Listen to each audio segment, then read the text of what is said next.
So this is our yoga teacher training manual. That's in addition to the required reading, which we do book reports on, and the recommended reading. I feel really excited. I mean, when I got finished today, my husband said, "You sounded like you were having a lot of fun in there." Is that right? We did some dancing, workshopping against the wall.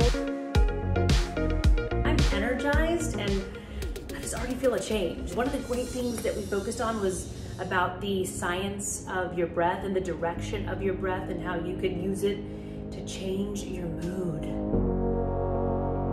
Mood is off the charts. At one point, they had us break away into partners, and you were supposed to stare into someone's eyes, talking like right there. My husband was kind enough to come in and, we did the whole staring exercise, and boy, that was powerful too. So there are ways to feel like you are in the class, even though I'm in my kitchen.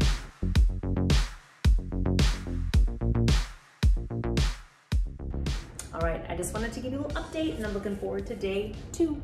My first weekend of yoga teacher training just wrapped up. I am tired. Wow, it's a lot, right? So you're learning about anatomy. We learned about bones and joints. We haven't even gotten to the spine yet. The hardest part, actually, teaching. I mean, frankly, it's kind of embarrassing because even though I speak for a living, speaking in this realm is different. Different voice, different attitude. I don't know all of the positions yet, so it took me a minute to find my voice. Then they wanted us to record ourselves. Do it a few times, listen back to it, and see where we could improve. And then we're also supposed to record it a few more times and send that in as our homework. I found that to be the most interesting part. I'm used to hearing myself, but this was something very different, and I almost sounded nervous.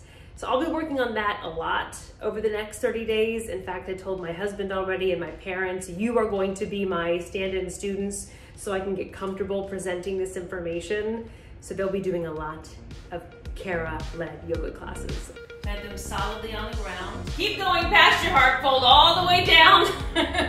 A couple of takeaways from today. Focus on stability without pain.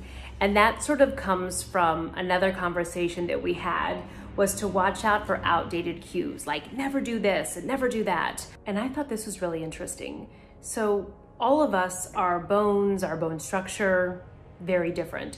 So there are some poses that people just will never be able to do the way maybe somebody else does them because of the way their bones are.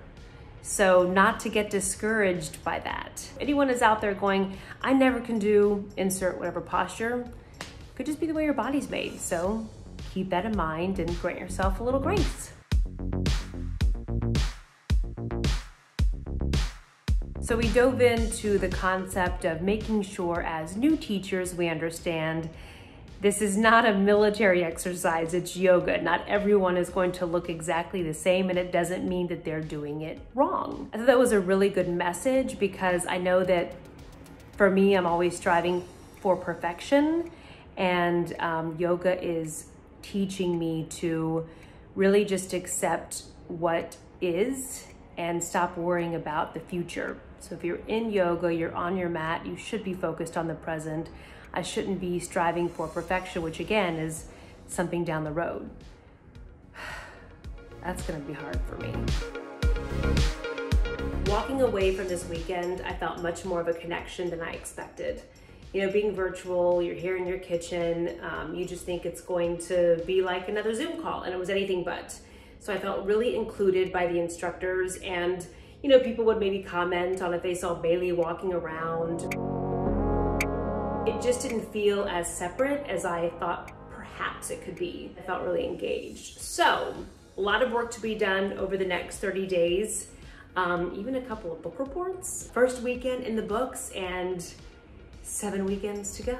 On that note, I'll see you back on my mat in a month.